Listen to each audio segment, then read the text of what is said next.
Hi, Mark Moneypenny. I'm here for Module 5, Understanding My Community. I am currently teaching at Morris Hill Elementary on USD 475 in Geary County, Kansas.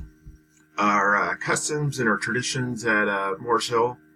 We are one of 14 elementary schools within the district, and we happen to be located on Fort Riley. Our school has been serving Fort Riley for 60 years. And actually, after next school year, the school will be merging with another school into a brand new elementary school. As of right now, our school consists of approximately 54% are on the free and reduced. So we are kind of at high risk there. Our school has always been known for a welcoming family environment. We have an open door policy. Parents will often come in and spend some of the day, part of the day with their kids, go around their child to classes. Each year we have an annual carnival, we have multicultural nights, we have science fairs, and those are popular events. Every 2 weeks we have a pride celebration, and during these celebrations they recognize individual students, staff members, classes, or we're all recognized for various different things. Student attendance over the past 3 years, our school is identified in the district where students who attend school-age services, SAS, will attend, and about 3/4 of our students' population attend SAS. And SAS is a place where students are taken before school and after school. They're bused from they're bused from SAS to school, and then picked up from after school and taken back. And unfortunately, some of our kids are dropped off there at 6 a.m, and they're not picked up till 6 p.m. when they close. And so a lot of their family environment is at school. So being in the family environment, we kind of adopted that as your school so they can feel safe. Our academic structure is every morning and at the end of the day, they have meetings, and they kind of start off their day with a meeting, end their day with a meeting. So everyone kind of just feels included. And we have tier 1, 2, and 3 of MTSS, which is worked on each day. Students are pulled out separately by different people. And we have all-day kindergarten within the district, which has been around for quite a few years, actually about 19 years. And it's a great thing for the school district. It just gets its kids ready for first grade. And handling change, the school is very resilient to change, and change is constantly happening. We will have some classes that will start out with, let's say, 20 kids, and by the end of the year, they'll have 2 kids that started the year and 18 brand new kids. So kids are constantly coming and going. Families are constantly changing. Population, characteristics, education level, occupation. Most of the community has gone straight from high school to the military.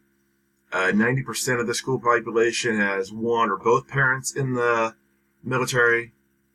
The population, the ages of most families ranges from 22 to 30, and a lot of these families have started having children very young, so they're very young parents.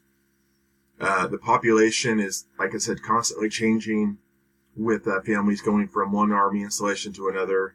And many of our students from just an elementary school will go to 3 to 6 different elementary schools in their career before they go to middle school. Our nationality or race, we have 42% is white, 24% Hispanic Latino, 17% African American, and 8% multiracial. Our language use, we are 20% of our school is classified as ELL. We are one of two schools in the school district that have a sheltered ELL kindergarten. Our languages range from, basically in our ELL kindergarten, from Spanish to German, Japanese, Chinese. This year, we have a lot of our students that don't really speak the language at all, so they have translators in there who are working with them, and it's very actually nice to be able to see them working and learning the language as the year goes on. Our communication channels, effective communication channels, are email, the Remind app, which is very good for classroom teachers communicating with the parents, Facebook is another good thing for our school and our school district communicating. Texting. Our school district has a group texting as far as communicating with everyone in the school district. And Twitter is another resource. GroupMe, which our school district uses. GroupMe, our school uses GroupMe to keep teachers in the loop on different things, anything going on in any activity going on in our school. GroupMe is used for any drills we're having. Site council meetings are an effective way of communicating. Each month we have a site council meeting, and a lot of things are discussed there and communicated. JC Post is our local newspaper, and they are very good at communicating things going on within the district. Forum and language impact with Sheltered ELL, the communication for those parents will go straight from the teacher to the parents, and they have a aide in there, or multiple aides in there actually, who will translate for the students and be able to communicate with the parents, either email, written note, or over the phone. The school also has an ELL teacher who serves for 1st through 5th grade, and they go out to those families, and the aide will also serve as communication for those students within the school. Our most popular sources of communication are email. Within our Skyward grading system, we have the email. Each parent is signed up to have a valid email, and anything that needs to go out, grade checks and everything, will be sent out weekly as far as middle school and high school going out. Facebook is a very popular resource as far as communicating. Text alerts, like I said before, are very good as far as getting out alerts of school closings and different things going on within the school. Community groups. Student Council is a very good community group we have. And they are doing a lot of work within the school and going out in the community and seeing what the students actually want to do within the school and the community. Girls on the Run is a good popular resource, and it's really gotten the girls active there. Our influences in policy and curriculum textbooks, those things are decided by our district administrators and school board. We will have schools who have piloted programs, but the ultimate decision comes down to the administrators and the school board. Our informal and formal groups, we have our Kawaiians. They are very popular in our school. Within our Pride celebrations, once a month, they are given basically the student of the month for that. We have our Boy Scouts and Girl Scouts, our Children Youth Services, CYS, which is a very big, kind of like the YMCA that they have for Junction City. And they have different sports teams that the military kids can be able to use. Morale, Welfare, and Recreation, MWR, serves for just getting out information to help out our school as far as all the recreational stuff. And we have Boys and Girls Club serving at Junction City. And our parent-teacher organization is a very good resource for our community groups. They are very active within our school, and they serve our school and our public very well. Leadership at our district level, we have our superintendent. Actually, now we have our interim superintendent. She's actually been on a few occasions stepping in as the interim, and she's doing a great job, but she's actually retiring at the end of this year. And then it goes down to our school board. Our director of student support services, which if we have any issues, we basically go there first, and then we'll work our way up. And as far as our building level, we start off with our principal, who actually our principals go in between two schools right now. The two schools that are going to merge are going to be going, as she is sort of between those two schools. And we have our lead teacher, who's actually the assistant to the principal, and she is actually going between the two schools as well. She's a former teacher at Morse Hill, and she knows the Morse Hill staff very well, and she's actually bringing the two groups together and being able to just form all the good relationships we need. We have team leaders. We have a primary team leader. We have an intermediate team leader. And we have our building leadership committee. And any issues that are brought up are brought to the leadership committee, which I happen to be a part of. And we will discuss the issues, come to agreement, then we will bring it up to everyone else. And we'll just come to a consensus and get some decisions handled that way. People influenced by all this leadership are the certified staff, support staff, and the students. Students, of course, I mean, all of us working together really does a great benefit for the school and the school district. I mean, everyone above there, all of us working together, we all make each other shine. Our community leaders and characteristics, they're highly respected.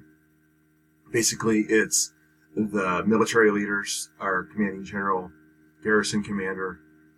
They are very big on education for the students. They want to see all the students succeed. They do not want to see Fort Riley students just being off to the wayside. They are glad that USC 475 has stepped in and we're not a DoD school, DoD school, and USC 475 has stepped in and taken education very seriously. They bring knowledge and leadership to the community, so they help USC 475 and the military work hand in hand to help benefit each and every student within the community. They participate in school functions. We have a lot of the soldiers participating in school functions. One of the pictures you see up there, we had the body venture come in again last year, and all the soldiers volunteered. They all worked a station, and all the students just love being able to have the soldiers come in, and the soldiers actually love being whenever they're able to participate in school functions. They just actually just seize the moment and just love every single minute of it. Our economic conditions, our population and growth rate, we're approximately 23,000 people right now in Junction City, Geary County, and we're actually down just about 4%, just with the fluctuation of troops going around and the downsize in the military here lately. It kind of fluctuates here and there. Our poverty rate is overall about 16.75%. The median household income is around $42,217. The median property tax is $1,526 dollars per median house of $118,600. And Geary County is one of the highest ranked counties within the United States with this property tax, which actually was very surprising for me to see. I knew our taxes were kind of high, but I never knew they were actually that high in the United States. And the salaries in Junction City, the average around $32,755. The cost of living is actually pretty close to 9% below the national average, which is actually pretty good.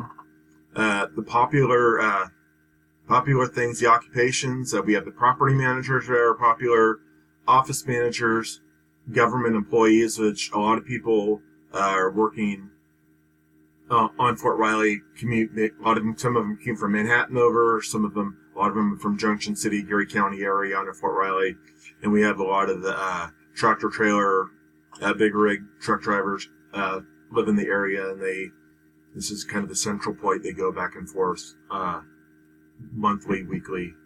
And our industries are obviously the military, armed forces, retail and banking, employers, U.S. Army, USC 475, the Geary County Hospital, and Foot Locker. Those are the most popular in the area. Our political structure, we are a public school, and our school is school district is very dependent on what our population is, and since our population fluctuates a lot with our budget, and we are very dependent on what actually Fort Riley is going to happen. Our school board, we have a lot of newly elected people, and they're trying to bring a lot of big change into the school. Our school bond issue that just passed for the new high school, which they're going to start groundwork next month, and it's supposed to be open in the fall of 2021. And we have a new superintendent started in April, and he has been known for bringing in big industry and getting school districts noticed and bringing a lot of good, positive change to school districts. The social tensions, we have, unfortunately, some drug problems within Geary County, Junction City, and a lot of it has to deal with the I-70 and just the pipeline going through, and we have a lot of between Grandview Plaza, Junction City, and the county. A lot of police operations are going strong through here. We have some gang activity going through, which is not a high gang activity, but there are some gang activities within the area. And once again, with the I-70, we have some of the human sex trafficking going on, as a lot of that's made the news. And a lot of the police forces and the KBI are working on trying to solve that problem. Athletics is social tension sometimes with Manhattan. It's a friendly tension. In the past, it's been more than a friendly tension. I used to coach, head coach of basketball, and we're a little more than a friendly tension. There was some heated moments between fans and players, and just schools doing things to each other, just silly things. And a lot of that has been toned down in the past years. A higher security at each games, and thank goodness it's actually toned down. Extra sources of information, online resources are for the school district website. That's a very popular source, and it brings a lot of information. The Junction City Chamber of Commerce is a very good resource for the community surrounding area, Milford Lake. They bring in a lot of tourist people within the area. And the Junction City census data. Local resources, we do a lot of SurveyMonkey, getting a lot of information, gathering information that way. Site Council does a lot of information gathering for not only our school, but for the school district. The power structure, at least within our school, you kind of see it starts up top with the principal. It goes from the assistant to the principal, our SPED coordinator, team leaders, the SIT team, the leadership committee, the site council, our veteran teachers, our individual teachers, and our PTO. Multicultural issues. We have several different cultures within the school. Our school support, we have an ELL coordinator who kind of oversees everything. ELL Paras, like I said before, they speak multiple languages. We have written materials available for people in multiple different languages. German, Spanish are the most popular. And within our community, the popular cultural things are Veterans Day. That is obviously within the military branches. That is very popular. Martin Luther King Day. Kansas Day, which is kind of funny because we have a lot of kids who are not from Kansas are trying to figure out why we're celebrating Kansas Day. In Black History Month, as of right now in February, every class is focusing every week on something different. The power structure within our school, we have the school board, it goes down to the superintendent, the administrators, and they come down to the certified and classified staff. Measuring public opinion, we have the site council, the teacher superintendent luncheon, which once a month, teachers are selected to go to participate in a luncheon with the superintendent. They bring questions from the building and be able to get answered, and they will answer them, and they'll put out a public record of what questions were answered. We have a climate survey that's done every single year as far as teachers to the administrators. The surveys at parent-teacher conferences, parents are actually able to give anonymous surveys about things to improve on and what they like about the school. In our PTO meetings, which they have every month, they are very insightful of what's going on within the school. Our public and opinion surveys, we have the SurveyMonkey, which is very good as far as within our school district, as far as our school teachers with our local union, and our parents being able to see what's going on within the school. Facebook within our school district and our school is a very popular thing as far as getting opinions of positive and negative opinions of what's going on within the school. And sometimes that's, like I said, it's a good thing and a bad thing. Town hall meetings, which those have been very popular, especially last year with the new high school being built. There was a lot of town hall meetings and just seeing what was going on.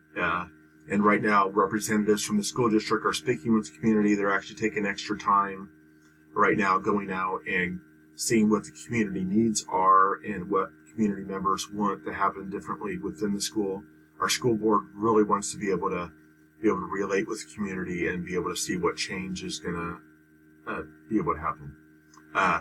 Thank you very much. I really hope you enjoyed, and have a great evening.